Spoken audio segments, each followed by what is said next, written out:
بسم اللہ الرحمن الرحیم، السلام علیکم۔ Welcome back to my YouTube channel growing green with J. سب سے پہلے تو معذرت کہ کافی وقفے سے یہ ویڈیو اپلوڈ کر رہا ہوں، جس کی وجہ کچھ ذاتی مصروفیت تھی۔ تو بغیر وقت ضائع کیے آتے ہیں ویڈیو کے موضوع کی طرف، جو کہ ہے گھر بیٹھے فریش دھنیا حاصل کرنے کے بارے میں۔ مطلب یہ ہے کہ کچن گارڈن میں دھنیا کیسے اگائیں۔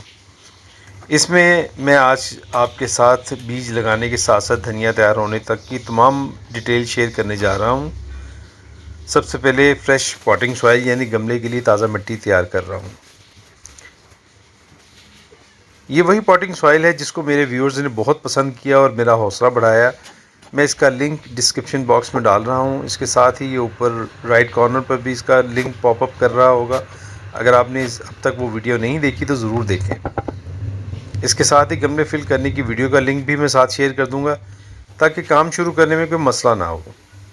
پاٹ، گملہ یا کیاری کو مٹی سے بھرنے کے بعد اس میں تھوڑا سا پانی کا سپرے کر کے آدھے گھنٹے کا وقفہ یعنی بریک دے لیں۔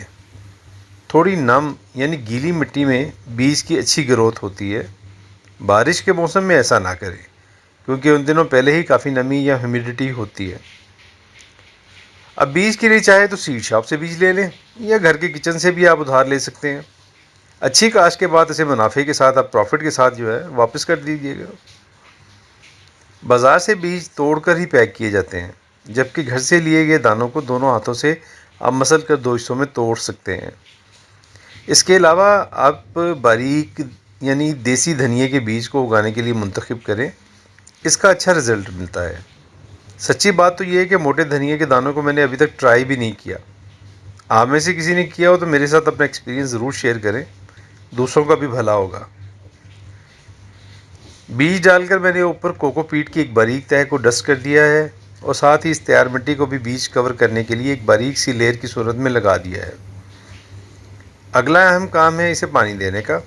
کسی ہلکی پھوہار یعنی سپرنکل والی سپرے بوٹل سے آپ اسے اتنا پانی دیں جس سے یہ مٹی اوپر سے اچھی طرح گیلی ہو جائے، لیکن پانی اوپر ٹھہرا نہ رہے۔ میری اس پاٹنگ سوائل کی یہ خوبی ہے کہ اس پر پانی نہیں ٹھہرتا، بلکہ فوراً ڈرینیج یعنی نکاسی ہو جاتی ہے، اور ایئرنگ بھی خوب ہوتی ہے۔ نئے اگنے والے پودوں کے لیے یا دوسرے پودوں کے لیے، ہر ایک کے لیے یہ دونوں خصوصیت ہونا مٹی میں بہت ضروری ہے۔ اب اس پاٹ کو میں نے ایک پلاسٹک شیٹ سے ڈھک لیا ہے۔ اس کے لیے کوئی بھی پلاسٹک شیٹ آپ استعمال کر سکتے ہو، بس یہ احتیاط کریں کہ اس پر کوئی کیمیکل نہ لگا ہوا ہو۔ ہوا سے یہ پلاسٹک اڑ نہ جائے، اس لیے میں نے اس کے ارد گرد دھاگا یا رسی ہلکے سے باندھ دی ہے۔ میں نے اس کیری کا انتخاب دھنیا اگانے کے لیے کیا ہے۔ گملے میں بھی یہ کام ہو جاتا ہے اور بڑا اچھا ہوتا ہے، مگر کیری میں تھوڑا سا زیادہ دھنیا لگ جاتا ہے۔ اس کا مقصد یہ ہے کہ کھانے میں ڈالنے کے ساتھ ساتھ مزیدار گھر کے اگے دھنیے کی چٹنی بھی تیار ہو جائے تو کیا ہی کہنے ہیں۔ اب میں اسے 2 سے 3 دن کسی شیڈی یعنی سایہ دار جگہ پر رکھوں گا۔ میرے پاس یہ ایک سپیس ہے جس کے اوپر گرین گارڈنگ نیٹ یعنی جالی لگی ہوئی ہے۔ اس کے نیچے میں اسے بیج کے پھوٹنے یعنی جرمینیٹ ہونے تک رکھوں گا۔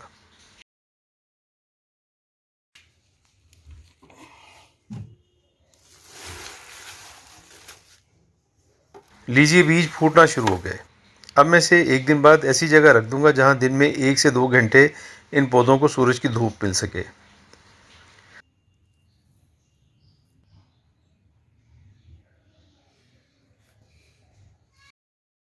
آج کی ویڈیو میں میں آپ کے ساتھ یہ حقیقت بھی شیئر کرنے جا رہا ہوں کہ جب ویڈیو بنتی ہے، یہ کام کیا جاتا ہے تو سب اچھا نہیں ہوتا، بلکہ کافی مشکلیں بھی سامنے آ جاتی ہیں۔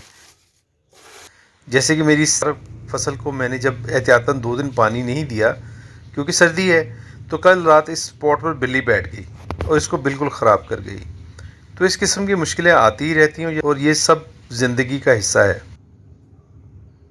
اب میں نئے سرے سے دوبارہ بیج لگا کر فائنل رزلٹ آپ کے ساتھ شیئر کروں گا۔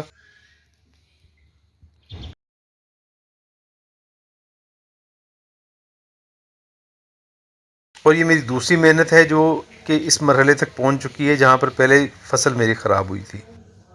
ایک اور چیز کئی مرتبہ ہوتی ہے کہ دھنیا کی کاشت میں کئی مرتبہ بیج الٹا بھی گرو کرنا شروع کر دیتا ہے۔ یہ زیادہ تر تب ہوتا ہے جب دھنیا کا بیج ثابت رہ جائے، اس لیے اس کو توڑ لینا چاہیے۔ اس کی مثال آپ کے سامنے ہے۔ اس میں بیج والی سائڈ سے میں دوبارہ مٹی میں لگا دوں گا تاکہ یہ اچھی طرح گرو کر سکے۔